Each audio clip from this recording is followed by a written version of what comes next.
për bamirësi, por sepse kjo është rruga më e sigurt drejt së mirës së përbashkët. Për sa i përket të mbrojtjes sonë të përbashkët, ne hedhim poshtë si falso, zgjedhjen midis sigurisë dhe idealeve tona. Themeluesit e kombit tonë përballuan vështirësi që ne asnjë mund të imagjinojmë. Ata hartuan një kartë për të garantuar sundimin e ligjit dhe të drejtat e njerëzit. Një kartë që i ka rrënjët në gjakun e brezave. Ato ideale ende hedhin dritë mbi botën dhe ne nuk do të heqim dorë prej tyre për përfitime të çastit.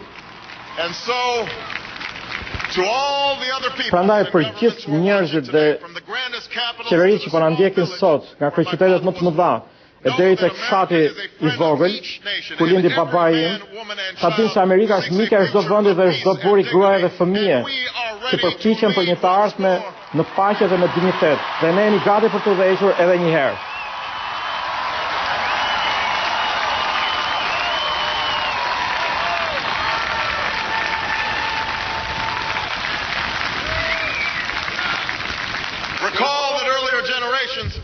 Kujtoni se gjeneratat e mëparshme u përballën me fashizmin dhe me komunizmin, jo me raketa dhe me tanke, po me aleancat fuqishme dhe me bindje të fuqishme.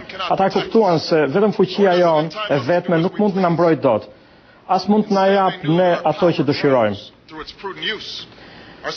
Përkundazi, ata e dinin se fuqia jonë, rritja e fuqisë sonë bëhet mes përdorimit të saj të matur, se siguria lind nga e drejta e çështjes sonë, nga fuqia e shembullit tonë.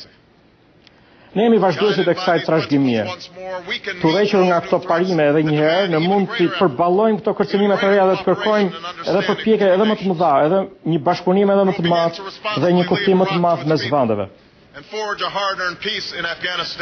Ne do të fillojmë që me përgjegjshmëri t'ia lëmë Irakun popullit të tij dhe të krijojmë një paqe në Afganistan me miqtë e vjetër dhe me ish armiqnë do të punojmë pa pushim për të paksuar kërcënimin bërthamor, për të sprasur fantazmën e një planeti në ngrohje. Ne nuk do të kërkojmë falje për mënyrën tonë të jetesës dhe as do të lëkundemi në mbrojtjen e saj. Dhe për ata që kërkojnë të arrijnë qëllimet e tyre duke ngjallur terror dhe duke vrarë njerëzit e pafajshëm, ne i themi se shpirti ynë tani është më i fortë dhe nuk mund të thyet. Ju nuk mund na poshtin ne, përkundrazi ne do t'ju mposhtim ju. Sepse ne dim se trashëgimia jonë e gjatë është një forcë, nuk është një dobësi.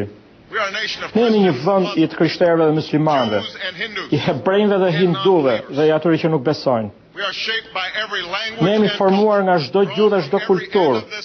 Kemi përfituar të ardhur nga çdo qoshe e kësaj bote dhe kemi provuar shihen e hidhur të luftës civile dhe të segregacionit, të ndarjes, dhe kemi dalë nga ky kapitull i errët më të fuqishëm dhe më të bashkuar.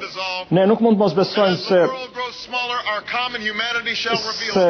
urrëtitë e vjetra një ditë do të kalojnë, se vjet e ndarjes shumë shpejt do të shkrihen, se bota do të bëhet më e vogël dhe humaniteti ynë do të nxjerrë veten e tij dhe se Amerika duhet të luajë rolin e saj për të arritur në një erë të re të paqes. Për sa i përket botës muslimane, ne kërkojmë një rrugë të re përpara, të bazuar në interesin tonë reciprok dhe në respektin reciprok. Ndaj atyre udhëheqësve në botë të cilët kërkojnë të mbjellin konflikt ose t'ja u hedhin fajin për të këqijave të shoqërive të tyre perëndimit, ata duhet ta dinë se populli juaj do të gjykojë ju për atë që ju mund të dërtoni dhe jo për atë që mund të shkatroni. Për ata të cilët kapen pas pushtetit përmes korrupsionit dhe mashtrimit dhe mbytjes së disidencës, duhet ta dini se ju jeni në anën e gabuar të historisë. Por ne do t'ju zgjasim një dorë nëse ju jeni gati ta çlironi grushtin. Për popujve të vendeve të varfra, ne betohemi se do të punojmë për krah jush, për t'i bërë fermat tuaja të begatohen, për të ushqyer të urriturit.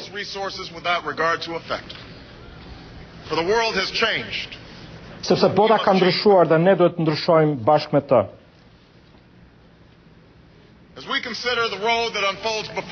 Ndërkohë që ne shohim me mirënjohje, që shohim rrugën përballë nesh, ne kujtojmë me përhulje dhe mirënjohje ata amerikanë të cilët pikërisht në këtë moment patrullojnë në shkretëtira të largëta dhe në male të largëta.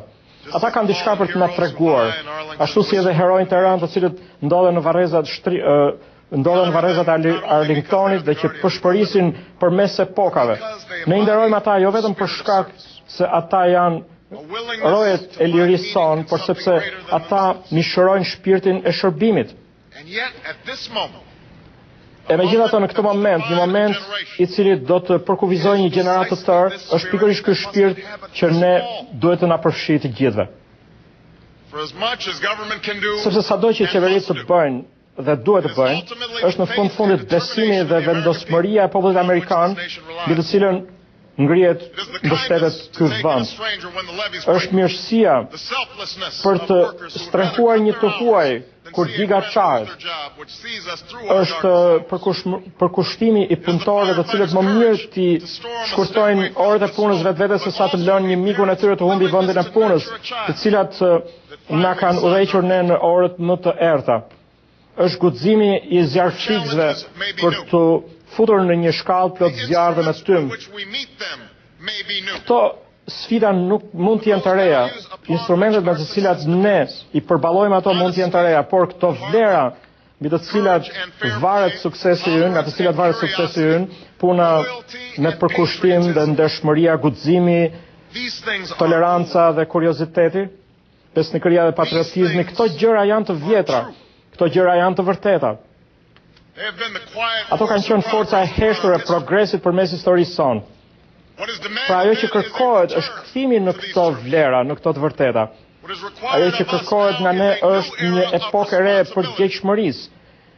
Një kuptim nga ana e çdo amerikani se ne kemi detyra për veten tonë, për vendin tonë dhe për botën. Detyra të cilat ne nuk i pranojmë me hezitim, por me kënaqësi. Së vendosur në njohjen se nuk ka gjë më të kënaqësi më të madhe për shpirtin dhe për karakterin se sa për të bërë gjithçka për të përmbushur këto detyra të vështira. Ky është çmimi dhe premtimi i qytetarisë. Ky është burimi i besimit tonë, i njohjes se Zoti na bën thirrjen e për të dhënë formë një fati të pasigurt. Ky është kuptimi i lirisë sonë dhe i kredos sonë, sepse burrat dhe gratë dhe fëmijët e çdo race dhe çdo besimi mund të bashkohen së bashku për të festuar në këtë park madhështor të kryeqytetit. Dhe përse një njeri, babai të cilit më pak se 60 vjet më parë mund të mos i kishin shërbyer në një tavolinë të restorantit, tani qëndron para jush për të bërë të betim të shenjtë. Pra le ta shënojmë këtë ditë duke kujtuar se kush jemi ne dhe sa i gjatë ka qenë udhëtimi ynë. Në vitin e lindjes së Amerikës, në muajt më të ftohtë, një grup i vogël patriotësh ndodheshin në brigjet e një lumi të ngrirë. Kryeqyteti ishte braktisur, armiku po avanconte, dëbora ishte e njëllosur me gjak. Në një moment kur rezultati i revolucionit tonë ishte më në dyshim se kur, babai i kombit ton u dha urdhër që fjalët e mëposhtme të lexoheshin për popullin. Le të dihet nga bota e ardhshme se në thellësi të dimrit kur asgjë tjetër veç shpresës dhe virtutit mund të mbijetonte, se qyteti dhe vendi të alarmuar përballë një kërcënimi të përbashkët, u ngritën në këmbë për ta përballuar atë. Amerikë, përballë rrezikeve tona të përbashkët, në këtë dimër të vështirësive, le të kujtojmë këto fjalë që nuk njohin kohë. Me shpresë dhe virtut, le të përballemi edhe një herë me rrymat e akullta dhe le të durojmë stuhit që mund të vinë. Le të thonë fëmijët e fëmijëve tanë se kur ne u testuam, ne refuzuam që ta lejonim këtë udhëtim, këtë rrugtim të mbaronte, se ne nuk u kthyem mbrapsh dhe nuk hezituam, se me syt e fiksuar drejt horizontit dhe me hijeshin e Zotit mbi ne quam përpara dhuratën e lirisë në mënyrë të sigurt drejt brezave të ardhshëm.